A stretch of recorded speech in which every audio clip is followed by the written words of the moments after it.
नमस्कार मंडळी. तर पुन्हा एकदा स्वागत आहे तुमचं माझ्या मिनी ब्लॉगमध्ये. तर इकडं सकाळी गौरांची देवपूजा चाललेली आहे आणि पाया पाडायची सवय लावलेली आहे त्याला. तरी पण तो विसरतोच आणि रोज आठवण द्यायला लागते. माझ्या पडला, आईंच्या पडला आणि मग तिकडं जाऊन बाबांच्या आणि यांच्या पडल्या.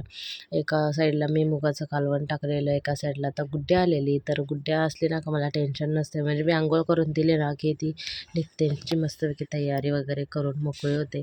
इकडे एका साईडला मग नंतर गौरांशला अभ्यासाला बसवलं, कारण अभ्यास करायचा होता त्याचा थोडासा, म्हणून तिकडं ते अभ्यासाला बसवलं. इकडं मुगाचा डोसा बनवला गौरांसाठी. असा मुगाची भाजी वगैरे नाही खाल्ली तर मग हे असं किंवा हे असं त्याला खूप आवडतं चटणी किंवा सॉससोबत.